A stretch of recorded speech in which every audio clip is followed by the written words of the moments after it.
El cara a cara entre el secretario general de la OEA, Luis Almagro, y el gobierno de Nicolás Maduro ha tenido lugar durante los últimos 5 meses, después de que el gobierno rechazara en julio el ofrecimiento hecho por el organismo de enviar una misión de observadores para que participaran en los comicios parlamentarios del 6 de diciembre. Venezuela no es monitoreada ni será monitoreada por nadie. No sé si tú quieres que tu país sea monitoreado. El nuestro no lo aceptaremos jamás, por nadie. Sin embargo, el conflicto se agudizó el 10 de noviembre, cuando el representante del organismo internacional envió una carta de 18 páginas a la presidenta del Consejo Nacional Electoral de Venezuela, Divisay Lucena, en la que expresaba su preocupación por el proceso electoral por falta de garantías a través de una serie de fundamentos como falta de participación equitativa en las campañas, ausencia de controles al gasto de estas, poca garantía de acceso a los medios de comunicación, confusión en papeletas electorales y demás puntos.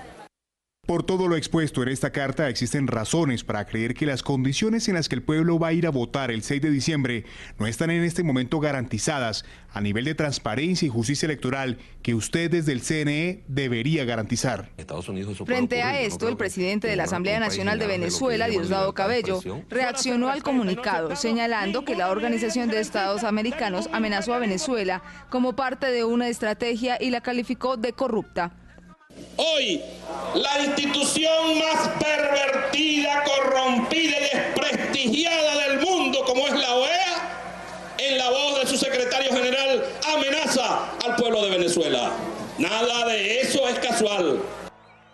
La misiva no solo fue rechazada por el régimen chavista, sino por el expresidente uruguayo José Mujica, quien aseguró que las declaraciones plasmadas no contribuían al normal avance de los comicios en la nación bolivariana y rompía oficialmente sus relaciones entre ambos. Lamento el rumbo por el que enfilaste, y lo sé, irreversible. Por eso ahora formalmente te digo adiós y me despido. Pero fue otra carta la que abrió un nuevo capítulo en la ya áspera controversia pública, en la que el titular de la OEA se dirigió a Nicolás Maduro, quien lo tildó de basura, luego de sus declaraciones sobre el amedrentamiento a la oposición por parte de la campaña electoral del chavismo. De la basura de Luis Almagro, con el perdón de la basura, pobrecita señora basura, que la compare con Almagro en la OEA. Espero una rectificación de usted, señor basura.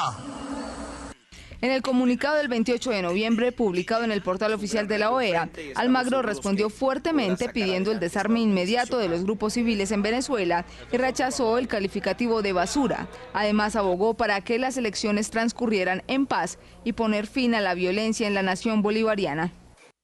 No es ser basura pedir al gobierno actuar ya, pedir el cese de toda violencia, pedir transformar la contienda electoral en una fiesta y no en un ejercicio de fuerza, violencia y miedo. No es ser basura pedir restablecer el clima de paz y el respeto de las leyes inmediatamente, ni querer ponerle fin a los discursos cargados de amenazas y a desarmar a cualquier grupo civil armado. Este viernes nuevamente Almagro reafirmó su compromiso con la democracia en Venezuela, desestimando los ataques agresivos de Maduro. Nosotros no actuamos con base en el temor. Actuamos sobre la base de análisis y escenarios, pero tampoco hacemos futurología.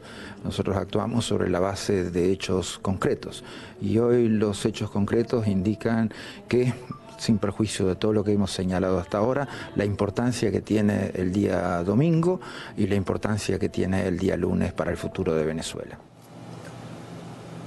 Bien, y me informa mi equipo de producción, por supuesto, en el máster que hace minutos ingresaron al Palacio de Miraflores, que es la sede del gobierno venezolano, la sede del Ejecutivo, los expresidentes latinoamericanos invitados por la Mesa de la Unidad Democrática, la coalición opositora. Precisamente ellos querían reunirse con Nicolás Maduro, estaban allí esperando una respuesta, el contacto no se había hecho, aparentemente van a sostener ese encuentro con el jefe de Estado el día de hoy, por supuesto, y plantearles una serie de dudas que tienen sobre el proceso electoral, una serie de críticas sobre cómo se ha desarrollado la campaña y la labor, en este caso, del Consejo Nacional Electoral como árbitro imparcial. Pero voy a volver a Washington, D.C., con mi invitado en esta parte del programa, Nicolás Albertoni, analista internacional y, por supuesto, amigo de esta casa y de este programa La Tarde, fin de semana. Nicolás, ese conflicto de Nicolás Maduro con Luis Almagro, que cuando era miembro del gobierno de Pepe Mujica sí sirvió, pero luego, pues cuando opina de manera democrática, con libertad, como secretario general de la Organización de Estados Americanos, que desde que llegó ahí dijo,